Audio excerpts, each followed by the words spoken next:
All right. Hello, everyone. My name is Justin Henry. I'm an MBA student here at Southern University, and I'm talking about the network effect, Peloton's secret weapon. And the network effect is not something only Peloton knows. Many companies of today know about the network effect. And I'm going to further explain the network effect a little bit deeper into this video, but I'm going to start off with a brief definition about marketing because that is important to know when you're thinking about the network effect. Many companies today use the network effect to create to drive sales and create value for their consumers and for their customers and to get clientele. I will also be covering how Peloton use this as their success formula compared to their competitors and how other industries are able to use this to gain um, more more consumers as well. So to start off with a simple definition of marketing, many people believe that marketing is just advertising or just selling or just about it's not just about one thing. It's encompasses a lot of functions. It can go from, like I said, selling, promotion, brand awareness. Many companies need to focus on value proposition and management information systems.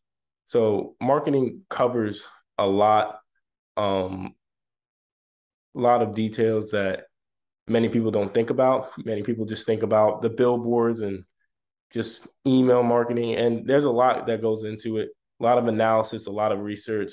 There's a whole team for this.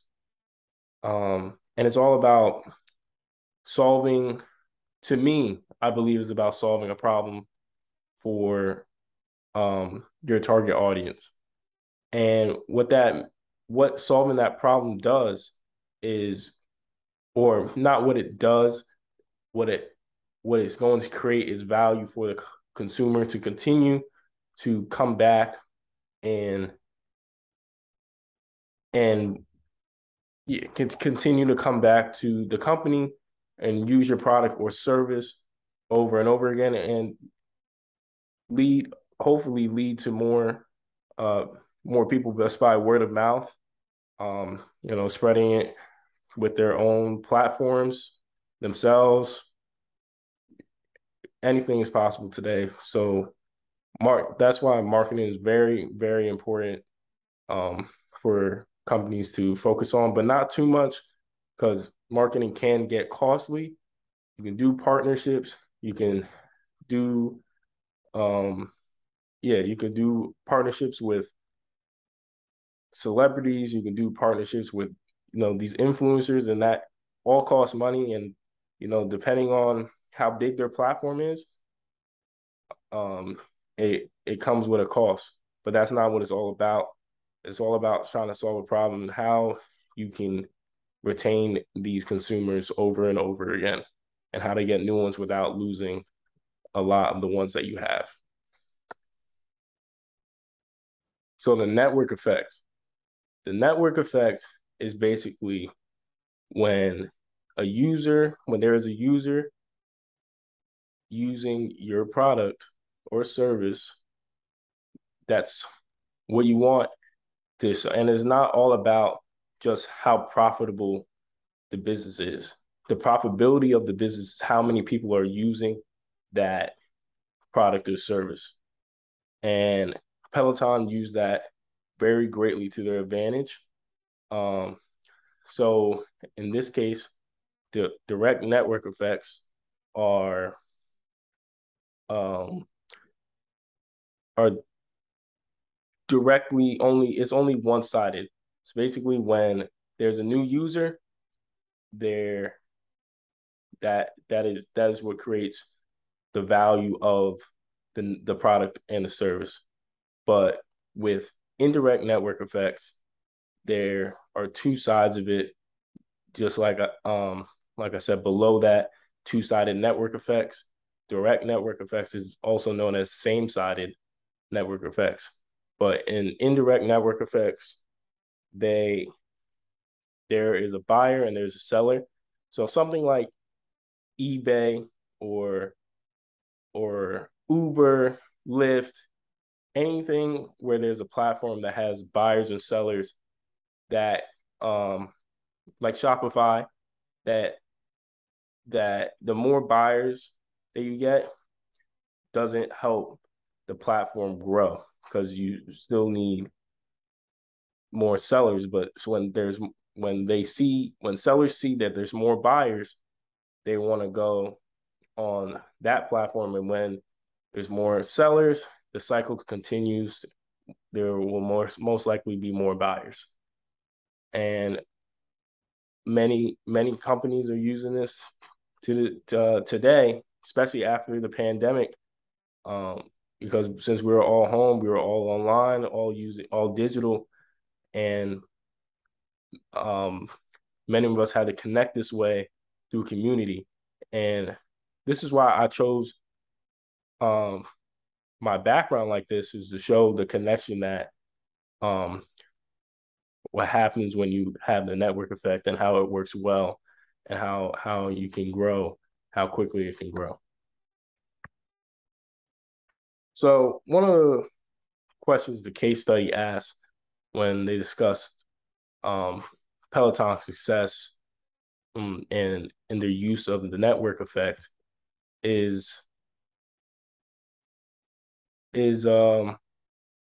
they and the use of their network effect compared to SoulCycle and their other competitors like that. There are many other industries that have used and can use network effect.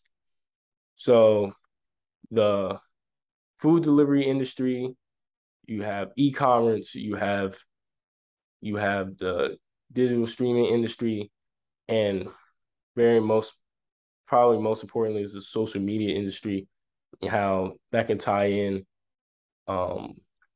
with all of these industries as well, and help themselves as well, especially with the growth of TikTok and Snapchat, and just depending on the generation, Facebook and Instagram can lead to bigger effects with all these e-commerce and digital streaming and delivery service, and pretty much any industry that you can think of. Many companies are using or are generating leads through these social media platforms, through these streaming services, through even delivery servicing. And I believe all of these products benefit very well, and it's actually getting to a point where in a lot of the streaming services, they're getting to a point where a lot of there aren't many more users to gain, and they're laying off a lot of their workers because of that, to try and make it more profitable, because there isn't much more work to do. They're trying to think of more a new strategy to go towards, and that's why you see I believe in March 2022, I believe Netflix, or 2023 of this year, they're gonna change the way their platform works, is that everyone has to have their own account. I'm not sure how that's gonna attract for people, but Netflix has their originals, and if you want to watch the Netflix originals, you have to have their platform, and many people enjoy that, and I don't know if many people will be willing to give that up, just the same way as Hulu has their own thing. Pretty much any there's a lot of streaming services that have their own movies and TV shows and videos, podcasts, books, you name it.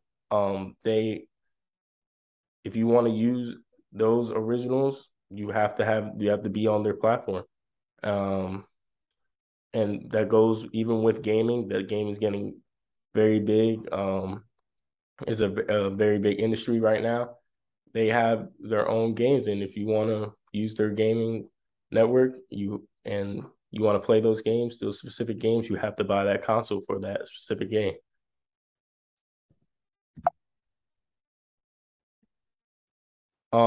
So what strategies uh, can companies use more effectively to exploit this phenomenon?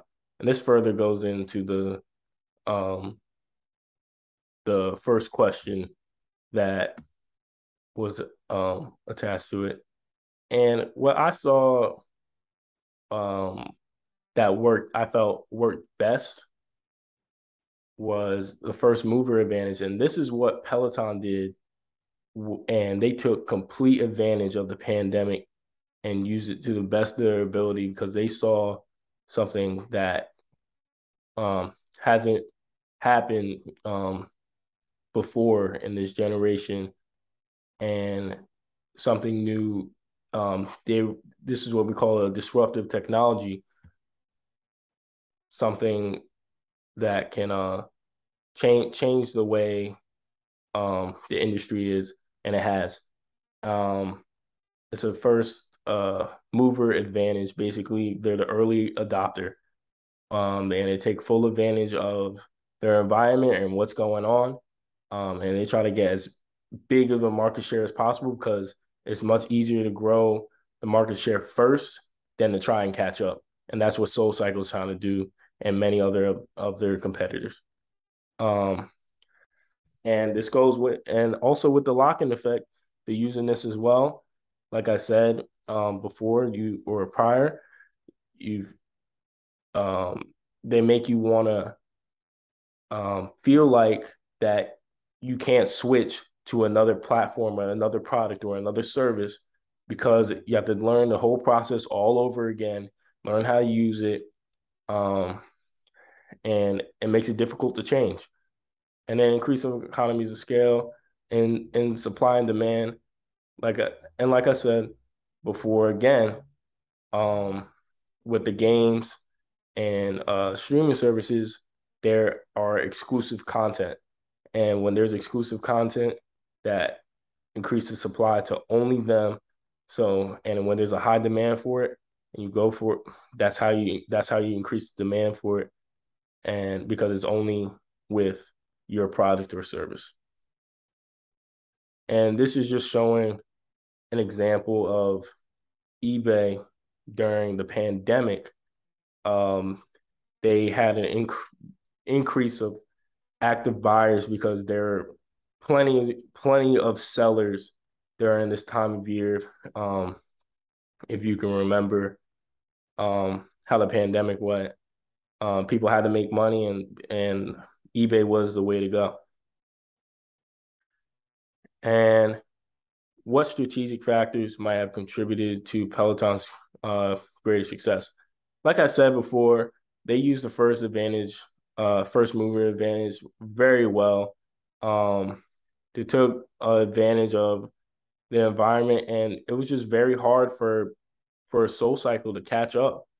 Um, and they were the only ones doing it at first, and it gave people a sense of community and communication and challenge that they had in the comfort of their own home, where they felt like they were a part of a community because as people, that's how we like to feel. Um, but um, we needed to. It makes people feel more comfortable because they're in the comfort of their own home and not having people look at them and make them feel insecure. Uh, Beyond lowering the prices, what strategies could Peloton employ to broaden their appeal? Um, I believe that they can globalize a little bit more, and I think continuing with the partnerships with high profile people and keep it inclusive with certain groups. I believe they can grow um, their platform very large, and and continue to get some people that they weren't expecting to get, because this is considered a rich person's bike. But I see them cooperating with a lot of minority groups and having some success with that. So I believe they should continue doing that. And these are my sources. And thank you for watching my video.